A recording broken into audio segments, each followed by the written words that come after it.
तो जिंदगी क्या है और स्पिरिचुअलिटी क्या है, इसको इस तरह से समझते हैं कि मानिए मेरे पास मैं एक नया आईफोन 15 खरीदता हूं, तो एक तरीका तो यह है कि मैं उस आईफोन का पूरा सर्किट समझूं, उसके सारे फंक्शंस समझूं और कौन सा फंक्शन कैसे ऑपरेट करता है वो बिल्कुल डिटेल में जाके मैं एक आईफोन का एक्सपर्ट बन जाऊं। लेकिन उसका रेलेवेंस तब होगा अगर मैं आईफोन की रिपेयर की दुकान खोलना चाहता हूं।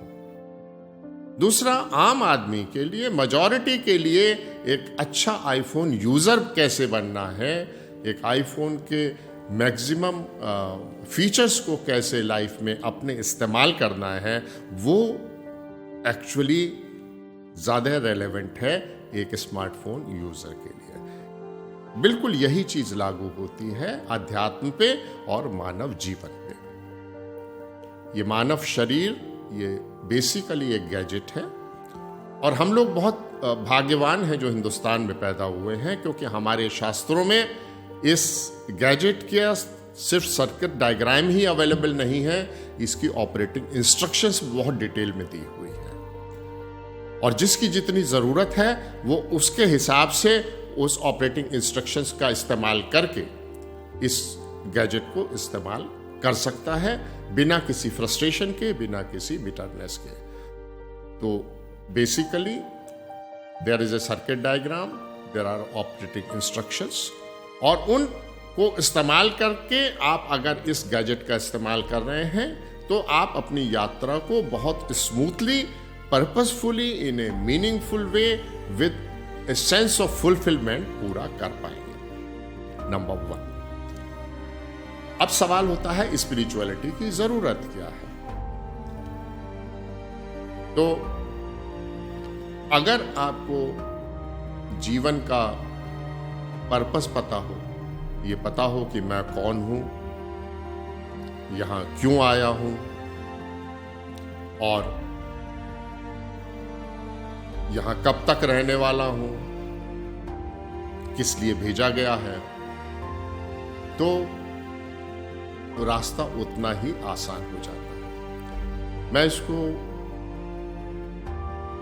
कहता हूं 4 P's of life, the awareness of 4 P's of life. Number 1, what is the purpose of life, मतलब जिंदगी का उद्देश्य क्या है। Number 2, the principle of life, जिंदगी का सिद्धांत क्या है। Number 3, what is the process of life, ये पूरी प्रक्रिया क्या है।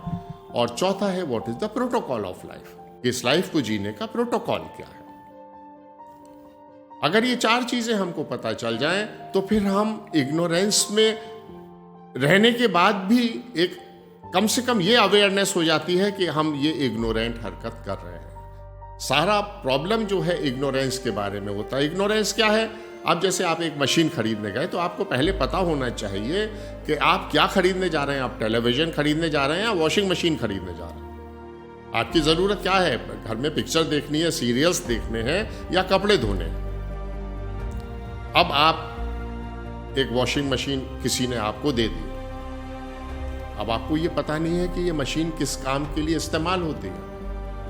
अब अचानक एक दिन आपके बच्चे के स्कूल से 30-40 बच्चे घर पे आ गए और उस दिन आपने वॉशिंग मशीन में बच्चों के लिए मिल्क शेक बना दिया, तो एक आध बार तो ठीक है, लेकिन अगर आप बार बार वॉशिंग मशीन को मिल्क शेक और लस्सी बनाने के लिए इस्तेमाल करेंगे तो you are insulting the machine, you are insulting the creator and you are becoming a laughing stock in the eyes of everybody else. तो हमको ये पता रहना चाहिए कि हमारी ज़रूरत क्या है और उस ज़रूरत को पूरा करने के लिए जो इस्तेमाल करने वाला गैजेट है वो क्या है, और उस गैजेट को इस्तेमाल करने की बेसिक जानकारी हमारे पास होना चाहिए। अध्यात्म सिर्फ इतना ही है कि ये शरीर क्या है, मैं कौन हूँ, मैं किस लिए आया हूँ और इस गैजेट का ऑपरेशन कैसे होता है, ऑपरेटिंग इंस्ट्रक्शंस क्या हैं और मोटा मोटा सर्किट डायग्राम क्या है। दिस इज इन ब्रीफ परिचय के तौर पे बच्चों को स्पिरिचुअलिटी क्या है ये बताया जा सकता है।